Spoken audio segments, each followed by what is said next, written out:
Hola, bienvenido a recorrer las Escrituras con Isaías. A través de este estudio vamos a conocer a la persona más importante de la historia. Han pasado 2025 años desde que este personaje nació en el mundo y él la dividió, partió la historia. Y qué impresionante, qué interesante es conocerle a él y saber cuál es la raíz de ese impacto. Dice la palabra de Dios en el Evangelio de Juan, y los evangelios fueron 4 historias que contaron personas cercanas a él. Al principio esas personas fueron llamadas discípulos porque estaban aprendiendo la doctrina de Jesús cerca de ese gran maestro. Luego se les puso el nombre de apóstoles porque fueron enviados. Eso significa la palabra apóstol.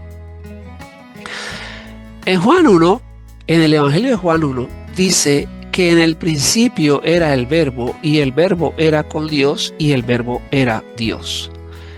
Esto era en el principio con Dios. Todas las cosas por Él fueron hechas y sin Él nada de lo que ha sido hecho fue hecho. En Él estaba la vida y la vida era la luz de los hombres. La luz en las tinieblas resplandece y las tinieblas no prevalecieron contra ella. Qué declaración más majestuosa hace Juan acerca de su amigo y maestro Jesús. Tal vez no se podría hacer una presentación más impresionante ni espectacular de una persona que la que hace Juan. Presenta a Jesús desde el principio.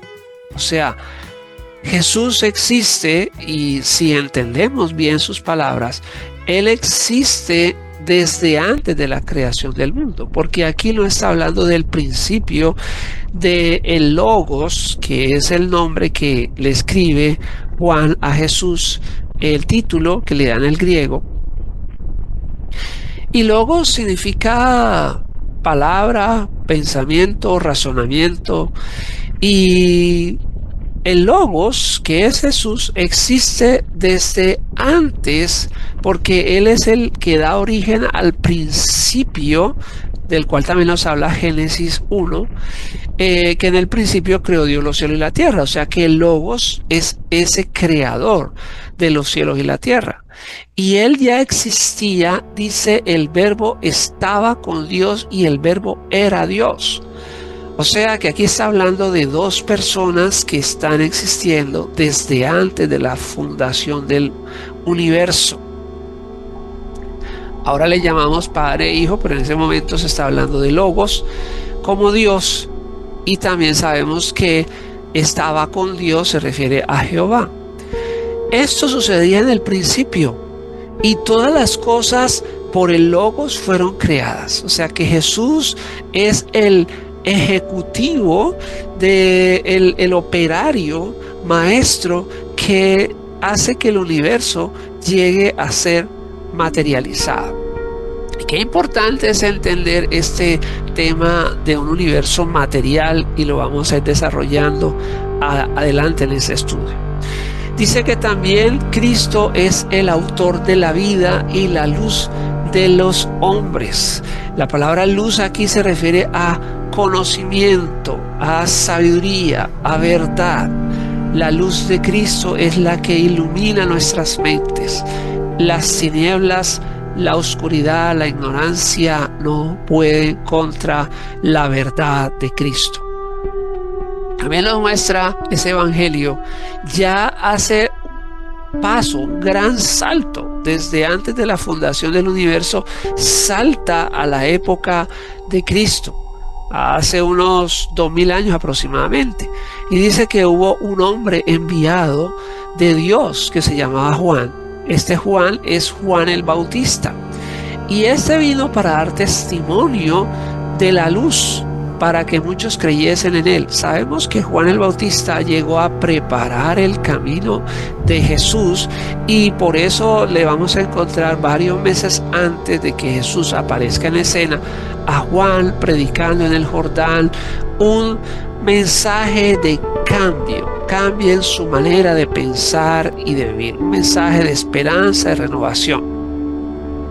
También nos dice que Él no era la luz, sino que Él vino a dar testimonio de la luz. Continuamos en ese evangelio donde Juan dice ahí en el versículo 9 del capítulo 1, aquella luz verdadera que alumbra a todo hombre venía a este mundo. En el mundo estaba y el mundo por Él fue hecho, pero el mundo no le conoció. A los suyos vino y los suyos no le recibieron, mas a todos los que le recibieron, a los que creen en su nombre, les dio potestad de ser hechos hijos de Dios, los cuales no son engendrados de sangre, ni de voluntad de carne, ni de voluntad de varón, sino de Dios. Vemos cuántas verdades espirituales se esconden en este pasaje. Dice que Jesús es la luz verdadera. Esta es una metáfora, una analogía de lo que el conocimiento de Dios hace en nuestras mentes, ilumina nuestras mentes con la verdad. Venía a este mundo, sin embargo, aunque estaba en el mundo no le reconoció, ni siquiera su pueblo Israel le reconoció. Ellos le rechazaron, le persiguieron, le mataron en una cruz y no le recibieron. Sin embargo, aquí Juan hace una invitación a todos los que quieran recibirle. Dice, a los que quieran recibirle, a los que quieran creer que Él es Dios, que Él es el Salvador, les restituye el poder de ser hechos hijos de Dios. Y esos hijos de Dios no nacen de manera física, sino que nacen a través del Espíritu, ¿cierto? Y vienen directamente, es un nacimiento que Dios produce en nuestras vidas. Vamos a concluir esta primera sección del Evangelio de Juan diciendo en el versículo 14 al 18, aquel verbo fue hecho carne. Qué interesante es esta declaración. El gnosticismo ha enseñado y se mezcló con el cristianismo para crear una versión espiritualizante de las verdades de Dios. Solamente el espíritu es bueno, solamente lo superior, lo ideal es lo bueno, lo material es malo, lo físico es malo, el cuerpo es inherentemente malo.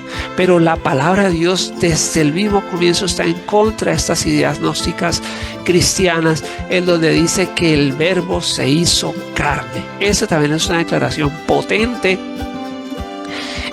porque nos está mostrando que Dios está diciendo sí a la materia, porque Dios creó la materia en el principio y porque Él mismo se hizo materia. Dice, y habitó entre nosotros y vimos su grandeza. Hoy yo, y a través de esos estudios, les quiero hablar de la grandeza de Cristo, de cómo ese verbo nos inspira, nos arrastra con su ejemplo. Queremos seguirle, queremos ser como Él, porque es la mejor persona, es la mejor persona que ha existido en la tierra, y también si le imitamos nos convertirá en la mejor versión de nosotros mismos. Nadie es como Jesús. Que no te engañen, Jesús es el único modelo al cual nosotros debemos aspirar y seguir. Y Juan mismo dio testimonio de Él diciendo, el que viene después de mí, o sea, porque luego Juan lo va a bautizar, es antes de mí, porque es primero que yo. Claro, porque está hablando de la preexistencia de Cristo, y de su plenitud tomamos todos, y gracia sobre gracia. La gracia de Dios, el amor de Dios, el perdón de Dios se expresan a través del Evangelio, a través de la vida de Cristo. Pues la ley por medio de Moisés fue dada, pero la gracia y la verdad vienen por medio de Jesucristo. Moisés trajo las normas, las leyes, la justicia. Esto lo deja hacer, esto no lo deja hacer, y todo así, ¿cierto? Y tal vez como reflexiona luego el rabino Pablo, la ley produce ira, la ley produce muerte, y Pablo llama al ministerio de Moisés el ministerio de condenación. Bueno, tal vez la intención más que condenar era establecer lo que está bien, lo que está mal, pero muchas veces no nos gusta que solamente nos digan debes hacer esto, no debes hacer esto, y aunque sea bueno, terminamos haciendo las cosas mal. Sin embargo, la gracia, la verdad, que es complemento de esa ley, porque Jesús nos lleva a ser perfectos, nos lleva a buscar esa santidad, pero con la ayuda del Espíritu, con la inspiración, con el amor. Es otro camino, el camino del amor, pero para llegar a ser tal vez mucho mejor que lo que pudo enseñar la ley de Moisés. La ley de Moisés viene en el Antiguo Testamento, pero la gracia y la verdad por medio de Jesucristo, a Dios nadie le vio jamás. El unigénito Hijo que está en el seno del Padre, Él le ha dado a conocer. Podemos conocer y puedes conocer a Dios al conocer a la persona más importante de ese planeta, a Jesús. Y vamos a conocer el amor de Dios, la persona de Dios a través de Cristo, la gracia de Dios, la sabiduría de Dios. Es algo maravilloso. Que Dios te bendiga.